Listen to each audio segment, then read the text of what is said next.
Hello friends, welcome to handset Nifty channel Vikram this set. तो चलिए हम आज की रीजनेबल ट्रेड्स देख लेते हैं। हमें कहाँ पे एंट्री नहीं थी और ट्रेड को कैसे मैनेज करना था। हमें पता है कि मार्केट कल से प्रॉब्ली सिंस 2-3 डेज मार्केट बी ट्रेंड में है। यहाँ पे एक टाइट ट्रेडिंग रेंज बनती है, तो ये जो टाइट ट्रेडिंग रेंज है ये फाइनल फ्लैग का काम कर सकती है। ऐसा हो सकता है कि यहाँ से कोई पुल बैक आए, क्योंकि जो टाइट ट्रेडिंग रेंज है वो फाइनल फ्लैग और मैग्नेट दोनों का काम कर सकती हैं। तो चांसेस ये हो सकते हैं कि मार्केट यहाँ से कुछ सेल ऑफ आए, यहाँ से फिर मार्केट रैली करे और यहाँ पे टेस्ट हो, पर दिस आर द ऑड्स। ठीक है, मार्केट अगर स्ट्रॉन्ग ट्रेंड में है तो जो भी 80% रिवर्सल्स है वो फेल होते हैं। इसलिए हमें जो भी करंट प्राइस एक्शन है उसको देख के ट्रेड करना है। ये देखने की ज़रूरत नहीं है कि क्या न्यूज़ आई है, किस न्यूज़ के कारण इंटरनेशनली कोई भी इशू हो, मार्केट क्यों गिर रहा है, उसकी हमें ज़रूरत नहीं है और वो आप रिलेट भी नहीं कर सकते। हज़ारों न्यूज़ हैं, आपको नहीं पता कि कौन से न्यूज़ से क्या होने वाला है। इसलिए that is all just nonsense to me. इसलिए आपको चार्ट ट्रेडिंग के स्किल्स डेवलप करने होंगे। तो आप न्यूज़ पे फोकस मत करो। यहाँ पे 3 कॉन्जिक्यूटिव देखिए, फर्स्ट बियर बार है उसके नीचे बिके, सेकंड बियर बार है उसके नीचे बिके। तो ये रैली कुछ प्रॉमिसिंग लग नहीं रही, ये सेल ऑफ कुछ प्रॉमिसिंग लग नहीं रहा। ऐसा भी हो सकता है कि जब पिक बन रहे हैं तो चांसेस ये है कि डीप पुल बैक होने के चांसेस बढ़ जाते हैं। हो सकता है वो ईएमए तक आए, ये भी हो सकता है यहाँ पे कोई डबल टॉप बने। तो इसलिए यहाँ पे हम इसके नीचे सेल करना बहुत रिस्की है। फिर एक बुल बार बनता है, that bull bar is not close on is high, उसके बाद नेक्स्ट बियर बार है।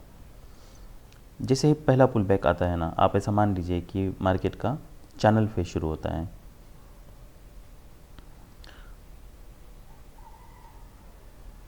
हम इसे प्रोजेक्ट भी कर सकते हैं, बस ये देखते हैं कि मेजर मूव कहाँ तक आता है। आप ऐसा मान लीजिए कि वहाँ पे एक्सपेक्टेड है कि कुछ बायर्स आए, तो यहाँ पे वीक बनी है। एनीवेज, तो 3 बियर बार्स हैं, पुल बैक वीक हैं, ये बार के नीचे हम ज़रूर सेल कर सकते हैं। अब क्या हो सकता है पॉसिबिलिटीज़, ये हो सकती है कि मार्केट यहाँ से फिर ब्रेकआउट करने के लिए ट्राई हो, जो कि फेल हो, और फिर यहाँ पे मार्केट टाइट ट्रेडिंग रेंज में जाए, उसका फिर बाद में ब्रेकआउट हो। ये हो सकता है कि यहाँ से मार्केट फिर एक कोई नया लो बनाए, फिर पुल बैक आए। मैं ब्रेकआउट नहीं कंसिडर कर रहा हूँ, ये ब्रेकआउट है, पर ऐसा मान लीजिए कि यहाँ से मार्केट चैनल फेज में जाए। पर जब भी market small pull back trend में होते हैं ना, तब गैप्स बनते हैं। तो आप देख लो यहाँ पे गैप है, और जो ब्रेकआउट्स है वो स्ट्रॉन्ग ब्रेकआउट्स होते हैं। तो ये स्ट्रॉन्ग ब्रेकआउट जो हुआ है, ये ऐसा इंडिकेट करता है कि यहाँ पे चांसेस हाई है कि और एक लेग आए। ये लेग भी हो सकता है, पर आप मिनिमम जहाँ से फर्स्ट पुल बैक है आप वहाँ तक तो वेट कर सकते हो। ईएमए तक भी हम वेट कर सकते हैं। मार्केट अगर स्ट्रॉन्ग ट्रेंड में है तो ऐसा मान लीजिए कि बहुत बार्स मार्केट साइडवेज नहीं जाने वाला है, कुछ bars 5 to 10 bars market sideways जाएगा, उसका फिर और एक ब्रेकआउट होगा। तो आप अगर इसके नीचे सेल करते हो तो फिर हमें यहाँ पे कहीं पे एग्जिट करने की ज़रूरत नहीं है। फिर नेक्स्ट देखिए, जब भी मार्केट रिवर्सल होने होता है, आप ऐसा मान लीजिए कि पुल बैक आएगा, फिर यहाँ पे कोई हाइयर लो बनेगा, ना कि जो भी जहाँ से स्ट्रॉन्ग ब्रेकआउट हो रहा है वहाँ पे अगर ऐसा ब्रेकआउट भी होता है मान लीजिए, तो यहाँ पे कोई एक डिसेंट बाय सिग्नल बार बनेगा और उसका हाई निकालेगा। उस केस में चांस है कि मार्केट और फिर ट्रेडिंग रेंज प्राइस एक्शन हमें देखने को मिले, पर अभी वैसा नहीं हो रहा है। ये बायर का हाई नहीं निकाला है और फिर एक स्ट्रॉन्ग ब्रेकआउट हो रहा है। उसके बाद जो भी पुल बैक आया है, ये जो ब्रेकआउट पॉइंट है यहाँ पे गैप्स बन रहे हैं। अगर स्ट्रॉन्ग ट्रेंड में है तो यहाँ पे गैप्स बनते हैं, यहाँ पे गैप्स बनते हैं, या फिर ऐसा भी हो सकता था कि यहाँ पे मार्केट कुछ साइडवेज जाता और उसके बाद फिर यहाँ पे ब्रेकआउट होता, और जो कॉन्जिक्यूटिव क्लाइमैक्सेस है वहाँ से रिवर्सल के भी चांसेस बढ़ जाते हैं। तो यहाँ पे कहीं पे हमें एग्जिट करने की ज़रूरत नहीं है। पर आप देख लीजिए यहाँ पे, जैसे यहाँ पे डबल टॉप डबल बॉटम अगर बनता है, तो मान लीजिए यहाँ पे अगर हम डबल बॉटम कंसिडर करते हैं तो यहाँ पे एक स्ट्रॉन्ग बियर बार बनाए, बुल बार बनाए। अभी भी हम क्लाइमैक्स के बाद और एक लेग आ सकता है, इसलिए हम अभी भी यहाँ पे एग्जिट करने की ज़रूरत नहीं है। तो यहाँ पे हम वेट कर सकते हैं, पर जैसे ही यहाँ पे काफ़ी बाइंग प्रेशर है, बियर बार स्ट्रांग नहीं है। यहाँ तक हम देख रहे थे कि यहाँ पे बियर बार स्ट्रांग थे, बुल स्ट्रांग नहीं थे। यहाँ पे देखिए रिवर्सल दो टाइप का हो सकता है, एक प्राइस पे हो सकता है, एक टाइम पे हो सकता है। तो अगर मान लीजिए 1 2 3 4 5 6 7 बुल बार्स में एक भी bear bar strong bear bar नहीं है, उसमें से 5 बुल बार्स हैं, तो आप ऐसा मान लीजिए कि अभी बुल स्ट्रांग है। तो देखिए बुल स्ट्रांग है, इसका मतलब ये नहीं है कि हमें बाय साइड का ट्रेड लेना है। हमने जो सेल साइड का ट्रेड लिया है उसको हमें कहाँ पे एग्जिट करना है, ये हमें सोचना है। इसलिए यहाँ पे जैसे हायर लो बनता है और ये बार के ऊपर जाने लगता है, तो हम यहाँ पे एग्जिट कर सकते हैं, क्योंकि अभी यहाँ पे क्लियरली लार्ज पैटर्न पे हमें यहाँ पे एक डबल बॉटम दिख रहा है। क्या हम इसके नीचे सेल कर सकते हैं? देखिए मार्केट 20 और मोर बार्स EMA के नीचे हैं, एक डिसेंट सेल सिग्नल बार है, तो हम यहाँ पे इस बार के नीचे ज़रूर सेल कर सकते हैं। पर ये सरप्राइज़ बार है तो और एक लेग आने के भी चांसेस हैं। तो अगर आप फॉलोअप देख लो, अगर फॉलोअप बैड है, यहाँ पे सेल किया है तो मार्केट को EMA के नीचे, अगर मार्केट को नीचे आना है तो ये टेस्ट हो सकता है, पर इसके लिए EMA के नीचे सस्टेन करना चाहिए। पर अगर ऐसे मार्केट साइडवेज जा रहा है तो ये आपको कहीं पे ब्रेक इवन पे निकालना होगा। फिर नेक्स्ट क्या हम यहाँ पे double top lower high MTR के लिए ले सकते हैं। देखिए यहाँ पे लेने में एक रिस्क ज़्यादा ये है कि ये स्कैल्प ट्रेड होने के चांसेस बहुत ज़्यादा हैं, क्योंकि अभी भी हम अगर रिसेंट प्राइस एक्शन देखते हैं तो उसमें कोई स्ट्रॉन्ग बियर बार्स नहीं है। तो चांस ये है कि और एक ले गए और इसका हाई टेस्ट करें, जो कि बहुत बाद में टेस्ट होता है। तो आप अगर यहाँ पे सेल करते हो, अगर मार्केट स्ट्रॉन्ग ट्रेड में होगा तो क्या होना चाहिए, यहाँ से ब्रेकआउट होना चाहिए, EMA से रेजिस्टेंस लेना चाहिए और एक स्ट्रॉन्ग ब्रेकआउट होता और ये एटलीस्ट ये लो टेस्ट करता। पर अगर मार्केट, देखिए इसलिए EMA बहुत ज़रूरी है कि इसके हमें मोमेंटम पता चलता है। तो EMA के यहाँ पे बार देखिए, तो यहाँ पे इसके नीचे भी है डोजी बार है, यहाँ पे कोई strong bear bars, that bars, वो कोई भी स्ट्रॉन्ग बियर बार नहीं है और वो बार उसके लो पे क्लोज होना चाहिए। तो यहाँ पे मार्केट फिर से EMA के ऊपर जा रहा है, तो चांस ये है कि और एक ले गए और ये हाई टेस्ट हो। तो आप अगर यहाँ पे सेल भी करते हो तब भी आपको एग्जिट करना होगा। तो ये दो ट्रेड्स थे वो आपको ऑलमोस्ट ब्रेक इवन पे ही एग्जिट करने थे। क्या हम ये बार के नीचे सेल कर सकते हैं? अभी पर मार्केट साइडवेज है, ट्रेडिंग रेंज प्राइस एक्शन जब भी मार्केट बनाता है ना, तब EMA का फिर कोई मतलब नहीं रहता है। फिर आप ऐसा मान लीजिए कि आप ट्रेडिंग रेंज के अपर हाई में यहाँ पे सेल भी करते हो, तभी आपको एक्सपेक्ट करना है कि ये मार्केट ये जो लो है यहाँ पे टेस्ट करें। तो अगर आप यहाँ पे सेल करते हो तो ये बार के ऊपर फिर आपको एग्जिट करना होगा। फिर यहाँ पे कोई भी बाय नहीं बन रहा है, यहाँ पे ऐसा हो सकता है कि यहाँ पे कोई सेल बने, पर आप अगर प्राइस एक्शन देखते हो तो मार्केट EMA के ऊपर सस्टेन कर रहा है, कोई सेलिंग प्रेशर नहीं है और यहाँ पे भी कोई डिसेंट सेल सिग्नल बार नहीं है। तो यहाँ पे कहीं पे भी हमें बाय करने की बाय नहीं करना है।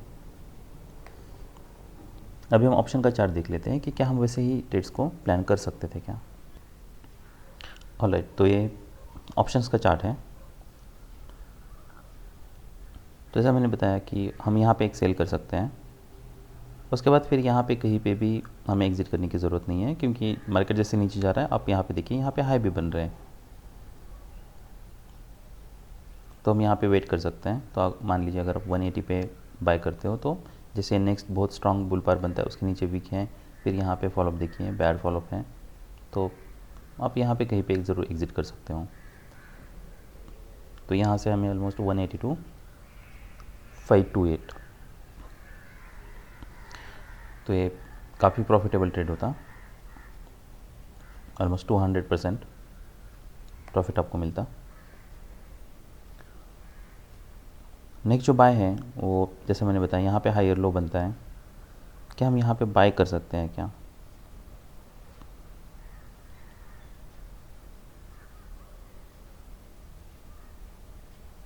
देखिए जैसा हम बात कर रहे थे कि यहाँ पे काफ़ी बाइंग प्रेशर है, तो चांसेस ये भी है कि अगर आप यहाँ पे बाय करते हो, एक कोई डिसेंट बाय सिग्नल बार है, क्योंकि CE पे that bar is close on it's high, वो कोई डोजी बार नहीं है, तो ऐसा हो सकता है कि मार्केट ये हाई टेस्ट करें, फिर मार्केट ये हाई टेस्ट करें यहाँ पे EMA के पास, या जो प्रीवियस ब्रेकआउट पॉइंट है, ये पुल बैक है यहाँ तक, या फिर जो प्रीवियस ब्रेकआउट पॉइंट है। ठीक है, ये हमारे लिए टारगेट्स हैं। इसलिए आप जो भी प्रीवियस हाई लोज हैं उसको मार्क करके रख सकते हो।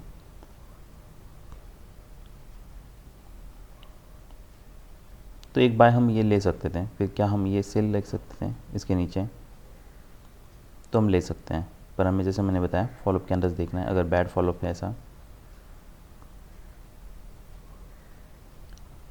तो हमें ये कहीं पे यहीं पे ही ब्रेक इवन पे निकालना पड़ता है, क्योंकि अगर मार्केट स्ट्रॉन्ग ट्रेंड में होता तो फिर क्या होता, जैसे मैंने बताया यहाँ से स्ट्रॉन्ग ब्रेकआउट होता और फिर ईएमए से रेजिस्टेंस लेता, जबकि ईएमए से मार्केट रेजिस्टेंस नहीं ले रहा है। देखिए यहाँ पे एटलीस्ट ट्राई तो हुआ है, पर ये दो जो पुल बैक है वो कोई वीक पुल बैक नहीं है। तो उसके बाद ये मान लीजिए आपने यहाँ पे बाई किया होता,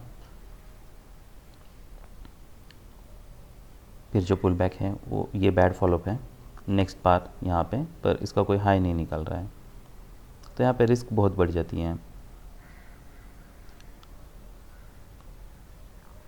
फिर मान लीजिए अगर किसी भी कारण से अगर आप एग्ज़िट नहीं करते हो तो ये नेक्स्ट बार है, फिर ये नेक्स्ट बार पे आपको एग्ज़िट करना होगा, क्योंकि अगर मार्केट मान लीजिए एटलीस्ट ये लो टेस्ट करना होता या ट्रेडिंग रेंज प्राइस एक्शन में होता तो ये बार का लो निकालता ईएमए से नेक्स्ट बार, तो ऐसा नहीं हो रहा।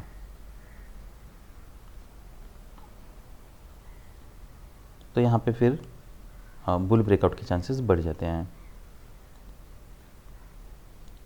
नेक्स्ट ये that part should have close on slow, पर वैसा नहीं है, तो यहाँ पे ये सेल नहीं बन रहा, जो कि हमने इंडेक्स के प्राइस पे ही बन रहा है, पर ऑप्शन का चार्ट मैं देखता हूँ तो ये सेल यहाँ पे नहीं बन रहा।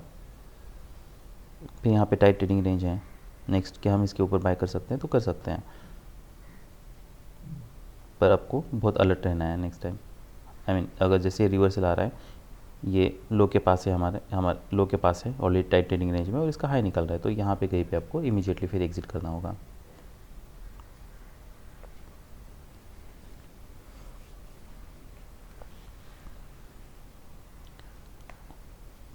देखिए अगर सेलिंग प्रेशर नहीं है, मार्केट साइडवेज जा रहा है, तो फिर हमें स्कैल्प करना है, बाय लो सेल है। तो ये सब रीजनेबल ट्रेड्स थे निफ्टी बैंक में। अभी हम निफ्टी 50 देख लेते हैं। तो ये निफ्टी 50 का चार्ट है। My stomach is growling. सुबह के 6 बजे और मुझे भूख लगी है। एनीवेज, तो जैसा हमने निफ्टी बैंक में देखा था 3 बियर बार्स हैं, यहाँ पे भी सेम पैटर्न है। हम इसके नीचे फिर से सेल कर सकते हैं। वैसा मैंने बताया कि यहाँ से अगर मान लीजिए रिवर्सल होता तो होना होता, अगर हम यहाँ पे सेल लेते हैं तो एटलीस्ट हमें ये देखना है कि देखिए अगर ये कोई इनफ बाइंग प्रेशर नहीं है तो यहाँ से हम सडनली रैली नहीं एक्सपेक्ट कर सकते। मार्केट भले साइडवेज जा रहा है, पर फिर भी यहाँ पे कोई क्लियर पैटर्न नहीं है। तो अगर आप यहाँ पे सेल लेते हो तो एटलीस्ट हम ईएमए तक के लिए वेट कर सकते हैं, या फिर यहाँ पे कोई डबल टॉप बनने तक या इसके ऊपर ब्रेकआउट फेल होने तक। हमें कोई कंग स्टॉप यूज़ नहीं करना है, तो स्टॉप लॉस थोड़ा हमें बड़ा यूज़ करना है। तो इसलिए आप यहाँ पे सेल करते हो तो यहाँ पे कहीं भी हमें एग्जिट करने की ज़रूरत नहीं है। उसके बाद फिर मार्केट यहाँ तक आता है, फिर यहाँ पे भी कोई स्ट्रॉन्ग रिवर्सल नहीं बन रहा। अगर मार्केट स्ट्रॉन्ग ट्रेंड में है तो ये मान लीजिए कि आपको ब्रेकआउट होता है, चैनल फेज़ है, ट्रेडिंग रेंज बनेगा, ट्रेडिंग रेंज का बुल या बियर ब्रेकआउट होगा। तो अगर रिवर्सल आना भी है तब भी स्ट्रॉन्ग रैली चाहिए और एक हायर लो बनना चाहिए। वहाँ पे यहाँ पे ऐसे नहीं है, यहाँ पे मार्केट ईएमए के पास आता है फिर मार्केट नीचे आता है। तो मान लीजिए आपने अगर यहाँ पे सेल किया तो यहाँ पे कहीं पे भी आपको एग्जिट करने की ज़रूरत नहीं है। फिर आप जैसे मार्केट यहाँ पे आता है, हायर लो बनता है, इनफ बाइंग प्रेशर है, तो इसके ऊपर जैसे हाई वन ट्रिगर होता है आप यहाँ पे एग्जिट कर सकते हो। क्या हम यहाँ पे सेल कर सकते हैं ये बार के नीचे? Lower high double top lower high और माइक्रो डबल टॉप बन चुका है, तो हम सेल कर सकते हैं। पर फॉलोअप कैंडल देखना है। अगर 2-3 बार ऐसे बार्स बन रहे हैं, मार्केट ऐसा लग रहा है ईएमए के ऊपर ब्रेक हो रहा है, तो फिर यहाँ पे रिस्क बहुत बढ़ जाती है कि सडनली कोई बुल या बियर ब्रेकआउट बने। इसलिए ये आपको विथ ब्रेक इवन पे या with some loss, minimum loss आपको एग्जिट करना होगा। नेक्स्ट फिर हम यहाँ पे सेल कर सकते हैं। इतने बार देख के ऐसा लग रहा है कि ये रिवर्सल माइनर हो सकता है, तो यहाँ पे से मार्केट यहाँ पे साइडवेज जा रहा है, यहाँ पे कोई भी स्ट्रॉन्ग सेल ऑफ नहीं हो रहा है, और जो प्रीवियस लो है उसके पास ही मार्केट सस्टेन कर रहा है, तो ट्रेडिंग रेंज प्राइस एक्शन के फिर चांसेस बढ़ जाते हैं। नेक्स्ट हम यहाँ पे अगर सेल करते हैं तो हमारी टारगेट क्या हो सकता है, ये टारगेट हो सकता है। इसलिए जब वैसे बहुत बड़े बार्स होते हैं ना, उस पर रिस्क भी हमारे लिए बहुत बढ़ जाती है। तो इसलिए ऐसे जो स्मॉल बार्स है, आप मान लीजिए ट्रेडिंग रेंज प्राइस एक्शन हम एक्सपेक्ट कर रहे हैं, अब यहाँ तक ये clear trading range price action है, तो यहाँ पे विदाउट एनी सेकेंड थॉट हम यहाँ पे सेल कर सकते हैं।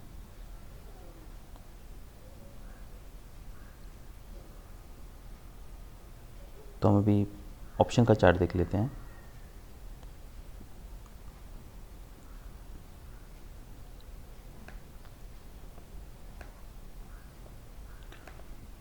तो हम 1900 का पी देख लेते हैं, 19,000 का।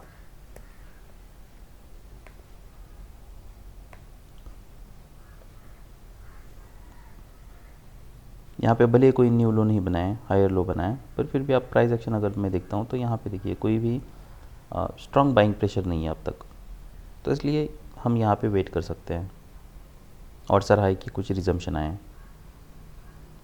और अगर स्मॉल पुल बैक ट्रेंड में है तो यहाँ पे ये गैप बन सकता है।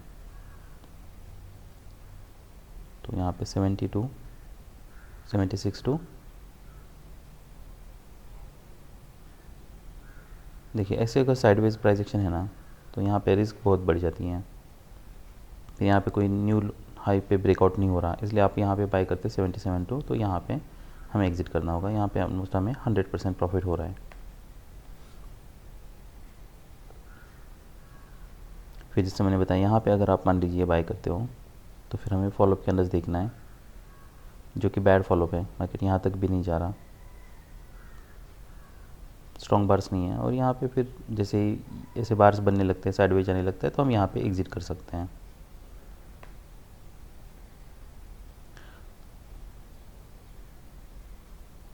नेक्स्ट क्या हम इसके ऊपर बाय कर सकते हैं, तो यहाँ पे रिस्क बहुत है, प्रीवियस हाई के पास है, तो और सारा है कि यहाँ से कुछ ट्रेडिंग रेंज प्राइस एक्शन के लिए हमें यहाँ से कुछ रैली मिले एटलीस्ट ये लो तक, पर यहाँ पे कोई डिसेंट सेल सिग्नल बार नहीं है। तो इसलिए देखिए, जैसे मैं बताता रहता हूँ कि अगर ट्रेडिंग रेंज प्राइस एक्शन है तो ऐसा मान लीजिए कि सेम सेटअप की प्रोबेबिलिटी बढ़ जाती है या कम हो जाती है।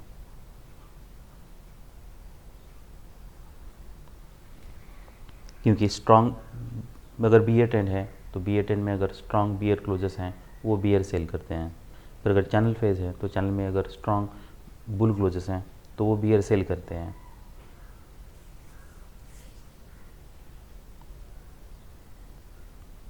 तो नेक्स्ट जो हमारा बाय बन रहा था वो ये बार के ऊपर बन रहा था, हम यहाँ पे बाय कर सकते हैं ये टेस्ट के लिए। तो यहाँ पर ऑलमोस्ट 20 पॉइंट्स मिलते हैं। तो यहाँ पे मैं सेल नहीं करूँगा क्योंकि बार बहुत बड़ा है, रिस्क बहुत बढ़ रही है। यहाँ पे हम ज़रूर बाय कर सकते हैं। तो अगर मैं रीज़नेबल ट्रेड्स देखता हूँ तो ऑप्शन का चार्ट अगर हम कंपेयर करते हैं तो ये एक रीज़नेबल ट्रेड था, जो जैसे मार्केट साइडवेज जा रहा है हमें यहाँ पे एग्जिट करना था। फिर नेक्स्ट यहाँ पे एक सेल था जो कि हमें साइडवेज जाने के बाद एग्जिट करना था, यहाँ पे सेल नहीं बन रहा था, यहाँ पे बाय नहीं बन रहा है क्योंकि ये कोई कन्विंसिंग प्राइस एक्शन नहीं है। फिर यहाँ पे हमें प्रीवियस हाइस प्रीवियस लो पे हमेशा ही ध्यान रखना है। फिर नेक्स्ट ये जो सेल सिग्नल बार है इसके नीचे हम ज़रूर पुट बाय कर सकते हैं। यहाँ पे 20 पॉइंट्स मिलते हैं। इसमें ज़्यादा ट्रेड्स नहीं थे, तो 1 2 फिर 3। तो दैट्स ऑल, भी आओ बाय।